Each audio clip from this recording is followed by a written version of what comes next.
Welcome everyone to this Legion in short.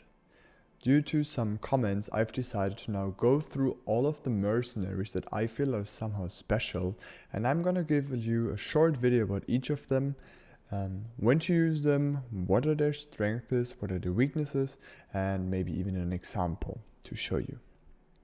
Today we want to start with the very first and most cheap special mercenary out there, which is the Brute. It does cost 60 Mythium, as you can see here, and gives you 15 income at the moment. Those are stats that didn't change in a very long time. I assume it's gonna stay the same, but just look at the patch this video was created on. The passive is Maul. Each attack that slows attack speed by 4%, 1% against the king, and this can stack up to 6 times. I'm starting here in the codex because there's some nice features I want to show you. You can take and do the same for other units.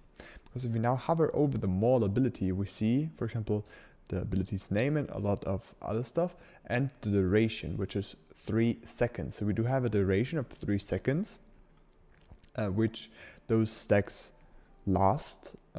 This Maul ability can stack up to 6 times, and we can see the attack cooldown is 1.11 seconds. So a Brute is actually able to produce 3 stacks on one target on its own, which means with 2 Brutes attacking one target, you can actually reach the maximum of stacks already. But when are Brutes actually good?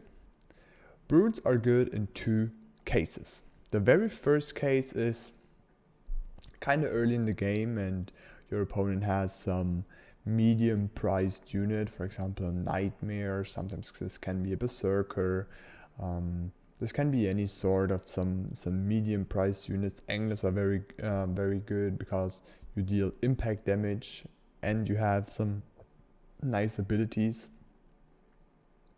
And the second reason for a Brute, and the more popular towards mid and late game, is you actually take out some carry units with the Brutes.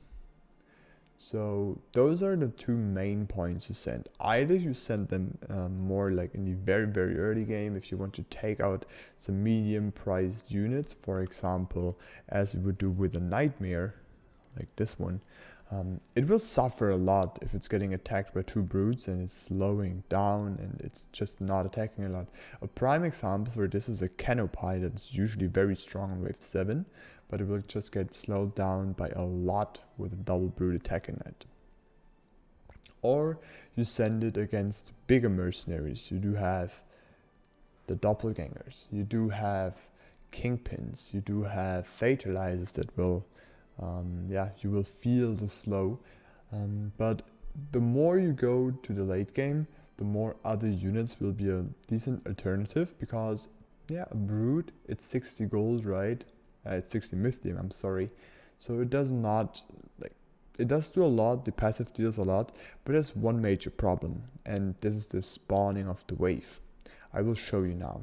If you have a Brute, and let's summon only one real quick, we can start the wave, and we will see the Brute is one of those units not spawning in front of the wave with the tanks, not spawning behind of the wave like ranged mercenaries, but it's spawning actually within the wave. This means there will be the following thing going on if you now send 2 Brutes, right? So we want 1 Brute, for example. We want our Brutes to go against his doppelgangers, his Nightmare, to slow them down, right? So we do send 1 Brute now.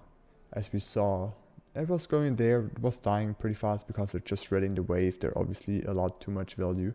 But now we send 2 Brutes and we will see in 3 seconds what happens to them. So now, since we send 2 Brutes, we can see one's going the left side, one's going on the right side, and now they're going to split up, because I was using the splitting technique here as a defender. So even though I did send 2 Brutes, and 2 Brutes on one target can go up for the maximum stacks of 6, it doesn't really help because they're not going to go against the same target. And this goes on and on and on. Obviously you need to be a lot luckier than I am at the moment. Obviously this is always happening the same, but you gotta need a lot of luck for the Brutes to join on one target, and we can see they're going to split up all the time. If you're using a split, they might not attack the same target, so it is very hard for you to make sure that the brutes will actually be able to focus the big the big unit you want to focus, like the doppelganger, like the kingpin, like a fatalizer, whatever, in the mid and late game, because there's so much going on, right? There's a bunch of tanks, there's a bunch of smaller units, there's everything is going on. All the players are having splits, so 50% of your brutes are going into the split anyway. And this is why there are better alternatives the more the game goes in its length. Brutes, very strong in the early game. You put a lot of pressure with them on the board. Keep in mind you lose some income, right? You can compare the brute and the fiend. You see you lose 3 income. So always keep in mind, do only some brutes if you actually can make an impact with them. You need to break your opponent. You need to throw your opponent behind, or you need to get king damage. One of those has to be the fact for you to send a brute, and otherwise just decide to go rather for the income, because it's obviously a lot better scaling. Then send the brutes rather more early and mid game heavy, because there's going to be better units in the late game. I will talk about them in another video. And yeah, always keep in mind, some brutes might be fine, but they're always going to split up. If your opponent has a split, you will always need to send double the amount of brutes, because 50% of them are going into the split. I hope that video was helpful for you. I hope you learned some stuff. Let me know how I can improve the series. Let me know what you want to know more about. And yeah, good luck in the ranked games.